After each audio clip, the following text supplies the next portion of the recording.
Uma doença que assombra o país desde a década de 1990 voltou a chamar a atenção agora em 2024. A escalada de casos de dengue já nos primeiros meses do ano preocupa a população e os gestores da área de saúde. Entre os receios, a possibilidade de aumento de casos graves com a circulação simultânea confirmada de 3 tipos do vírus. Nesta edição, eu vou mostrar para você um panorama da situação de Minas Gerais e do país. E nós vamos ver ainda como o Legislativo contribuiu para combater o problema ao longo dos anos. Eu sou Cláudia Gabriel e este é o Assembleia em Destaque, programa que mostra o impacto na sua vida dos assuntos discutidos aqui no Parlamento Mineiro.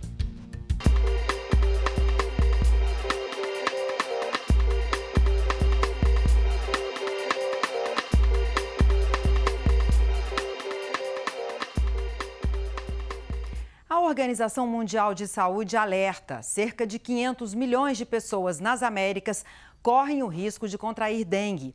Nessa região, o número de casos aumentou nas últimas 4 décadas. Enquanto que nos anos 1980 foram cerca de 1,5 milhão de registros, o período entre 2010 e 2019 teve pelo menos 16 milhões de infectados no continente. Nas últimas 2 décadas, o número de casos de dengue aumentou mais de 8 vezes, passando de cerca de 505 mil em 2000 para mais de 5,2 milhões em 2019, sendo esse o ano com o maior número de casos relatados globalmente. Somente o Brasil, no ano de 2019, contribuiu com mais de 2,2 milhões de casos reportados. Nos últimos anos em que houve o surto da doença, Minas se destacou no ranking do país, com cerca de 470 mil notificações em 2019, período em que o estado também registrou a maior taxa de incidência e o maior número de casos notificados no Brasil. Em 2023, o registro é de 420 mil casos. Para este ano, especialistas chegam a projetar 800 mil. Para entender melhor o assunto, nossa equipe conversou com o pesquisador da Fiocruz, Carlos Eduardo Calzavara. Nós perguntamos a opinião dele sobre essa projeção preocupante do número de casos. Vamos ouvir. Mas por que essas projeções são pessimistas? Quando a gente observa até os dados históricos, a gente tem picos de dengue ou de outras arboviroses, tomando por base o início do período de chuvas, o início das temperaturas mais quentes, fim de março, abril e maio começa a decair, e quando a gente tem as primeiras frentes frias aí, praticamente cai abruptamente. Então, se a gente obedece exatamente esse ciclo, né, esse ciclo de chuvas e temperatura, posso dizer que a gente não está no pico ainda.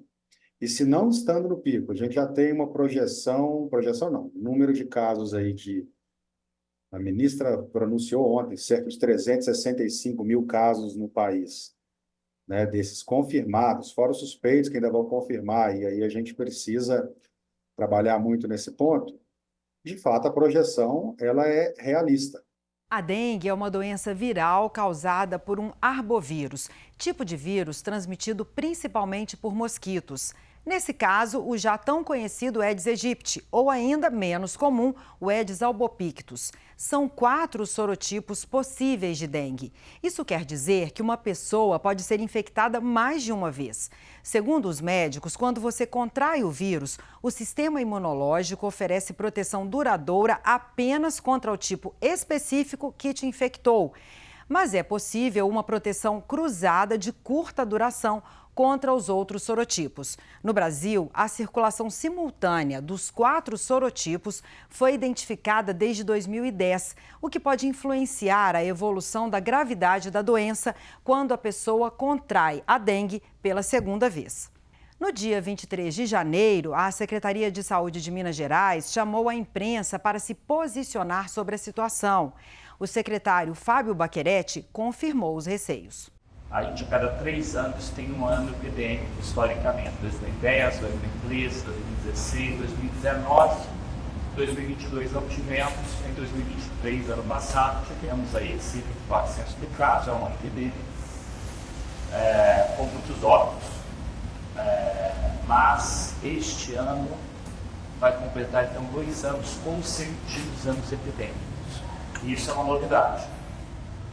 E com um fator que nos preocupa um pouco, que é a volta da dengue tipo 3 a circular às Américas.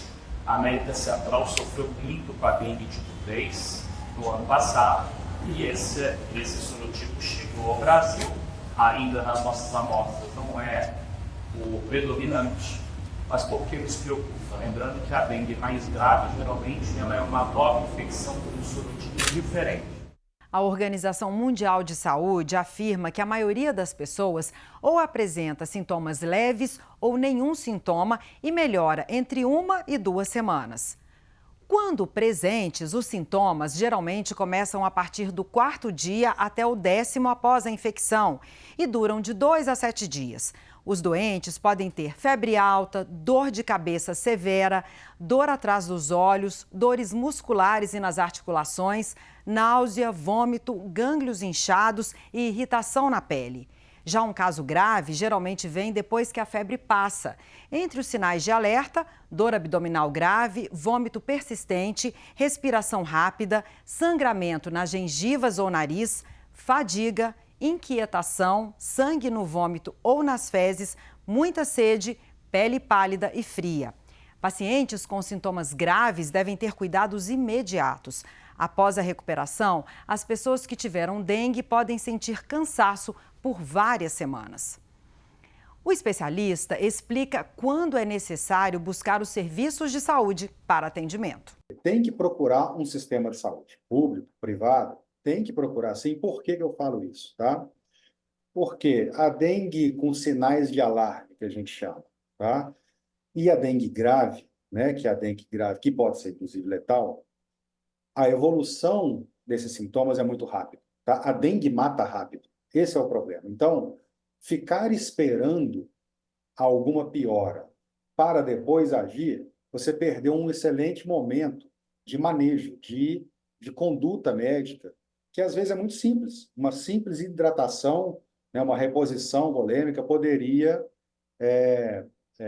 tirar a pessoa do risco ou ajudar muito a pessoa a restabelecer a sua normalidade. Então, o problema é esperar, de fato. Se você pegar a doença, é importante descansar, beber muito líquido, usar medicamento para dor, mas evitar remédio como ibuprofeno e aspirina. Como eu já expliquei nesta edição do Assembleia em Destaque, o contágio da doença ocorre por meio da picada de mosquito. O vírus é transmitido quando fêmeas infectadas picam as pessoas. Mas como funciona esse mecanismo de contaminação? Depois que o mosquito se alimenta do sangue de uma pessoa infectada, o vírus se replica no intestino do inseto antes de chegar às glândulas salivares. O tempo que leva desde a ingestão do vírus até a transmissão real para um novo hospedeiro é o período de incubação. Essa incubação leva entre 8 a 12 dias, quando a temperatura ambiente está entre 25 e 28 graus Celsius. O mosquito pode transmitir o vírus pelo resto da vida. A escalada do número de casos levou a ministra da Saúde, Nízia Trindade, a fazer um pronunciamento em rede nacional de rádio e TV para todo o país no dia 6 de fevereiro. Ela convocou a população brasileira, estados e municípios para uma grande mobilização. A prioridade do Ministério da Saúde no combate ao mosquito foi confirmada como principal estratégia, mesmo com a inclusão de uma vacina. Vamos ouvir um trecho. É fundamental que as prefeitas e os prefeitos intensifiquem os cuidados com a limpeza urbana, evitando o acúmulo de lixo e de água, onde os mosquitos se proliferam. Da mesma forma, é essencial a ação das governadoras e governadores apoiando seus sistemas de saúde. E você, cidadã, cidadão, também tem um papel decisivo na prevenção. Precisamos redobrar os cuidados com as nossas casas e nas áreas em volta delas. Cerca de 75% dos focos estão dentro de casa. Vamos tampar as caixas d'água, descartar o lixo corretamente, manter as vasilhas de água dos animais sempre limpas, guardar garrafas e pneus em locais cobertos, retirar água acumulada dos vasos e plantas. Pois é, além de evitar esses repositórios de água parada que nós vimos aí, o que nós podemos fazer para tentar evitar que a doença chegue até as nossas casas? A ciência afirma que o Aedes aegypti tem hábitos diurnos. Isso significa que os mosquitos picam principalmente à luz do dia. A sugestão de especialistas é o uso de roupas que cubram o máximo possível do corpo, a utilização de redes mosquiteiras pulverizadas com repelentes. Também é recomendável usar repelente na pele, além de instalar telas nas janelas das casas. A Fiocruz, Minas Gerais, também defende um controle maior de todos nós em relação ao mosquito. Dengue a gente pega em casa. A maior parte dos casos nós estamos pegando em casa, naquele ambiente de trabalho, ou seja, é onde a gente está, é onde a gente fica, e não a gente está passando por, tá? Então, quando não só a ministra da Saúde, como outros gestores públicos, quanto nós mesmos aqui conversando, fala, gente, a receita todo mundo conhece, né? Água acumulada, sabe já onde, sabe já como, sabe já o que tem que fazer. A questão, de novo, é a negligência. Mesmo sabendo, a gente está fazendo?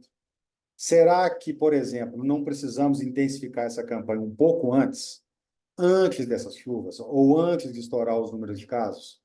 E uma vez que intensifica essa campanha, inclusive com os agentes comunitários de saúde, que ainda bem voltaram a entrar em nossas casas, e de fato temos que abrir as nossas portas para isso. Será que isso não tem que ser feito um pouco antes também? Ou aumentar, né, vamos dizer assim, esse exército de pessoas que estão mobilizadas para isso? Preocupada com a saúde do cidadão, a Assembleia de Minas se engaja na luta contra a doença com campanhas publicitárias na TV, no rádio, nas ruas e na internet. Em 2019, a tônica foi lembrar ao mineiro que a dengue é uma doença que mata, reforçar os sintomas e a forma de combate. Já a campanha de 2024 alertou para o aumento do número de casos e também orienta sobre o combate ao mosquito e sobre a necessidade de se buscar atendimento médico no caso de sintomas. Na edição do Assembleia Fiscaliza de junho de 2023, o assunto também apareceu quando o secretário de Saúde do governo de Minas teve de vir ao Legislativo prestar contas do trabalho realizado. Questionado pelos parlamentares sobre as ações para enfrentar o problema, o secretário Fábio Baccheretti confirmou que 2023 era um ano epidêmico e lembrou que os focos do mosquito ficavam na maior parte dentro das residências. A principal ação do governo de Minas à época era então o repasse de recursos para os municípios e para que os agentes de endemias percorressem as casas. Minas também tem uma lei com medidas de prevenção e de controle do mosquito Aedes aegypti. A norma, aprovada pela Assembleia, está em vigor há mais de 13 anos e foi aperfeiçoada pela última vez em 2017 pelos deputados. Nessa lei estão medidas para obrigar que empresas e instituições públicas, onde haja risco de criadouros do mosquito, adotem providências para o controle. Inclusive, quem não cuidar das instalações pode cometer infração sanitária. As consequências disso são muitas, desde multa até interdição do local ou suspensão do funcionamento. Além disso, onde existirem mais de 50 trabalhadores ou onde a área for igual ou superior a 500 metros quadrados, é obrigatória a criação de uma comissão permanente de combate composta por pelo menos 3 empregados. Na mudança mais recente feita pela Assembleia nessa lei, foram incluídas orientações para que o governo de Minas estabeleça parcerias com os municípios. Além de ações de apoio às cidades, o Estado deve realizar campanhas educativas, com visitas a esses locais e distribuição de material explicativo. Apesar de defender a eliminação de criadouros de mosquitos como principal medida contra o aumento de casos, o Ministério da Saúde decidiu lançar na rede pública uma campanha de vacinação. 521 cidades em todo o país receberão doses. Em Minas Gerais, são 22. Esses municípios mineiros fazem parte das regiões de saúde de Coronel Fabriciano, Timóteo, Belo Horizonte, Nova Lima e Caeté. A seleção seguiu 3 critérios: a presença de pelo menos um município de grande porte, ou seja, com mais de 100 mil habitantes, alta transmissão de dengue registrada em 2023 e 2024 e maior predominância do sorotipo 2. As crianças e os adolescentes entre 10 e 14 anos serão vacinados. O esquema vacinal será composto por 2 doses com intervalo de 3 meses. A definição de um público-alvo e de regiões prioritárias para a imunização foi necessária em razão da capacidade limitada de fornecimento de doses pelo laboratório fabricante da vacina. Foram adquiridas cerca de 6 milhões de doses para 2024 e 9 milhões para 2025. Apesar do cenário atual preocupante, o pesquisador da Fiocruz está otimista para os próximos anos. Eu tenho uma esperança muito grande, não só na atual vacina, né, que obviamente ainda vamos ver outros dados dela, tomara que mais efetivos, como também na disponibilização de outras vacinas, como a do Butantan, e a gente, vamos dizer assim, remetendo à Covid, a gente vai somando esses instrumentos que a gente tem, e ao final disso a gente consegue controlar ou deixar muito baixo esses números de casos. Então, se você me pergunta, há alguns anos atrás, como é que seria para os próximos anos, a minha resposta é ser a mesma. Pode preparar, daqui a 3 anos a gente tem outra epidemia, ou daqui a 4 anos outra epidemia. Mas dessa vez eu te respondo um pouco mais otimista, que pode ser que a gente não veja zero número, mas que a gente veja cada vez mais uma escada com os degraus reduzindo. Você aí que está acompanhando este programa, não se esqueça. Se tiver algum sintoma, procure o serviço médico. Eu fico por aqui. Obrigada pela sua companhia. E você já sabe, entre no portal da Assembleia para rever este e outros programas produzidos pela nossa TV. Tchau e até a próxima.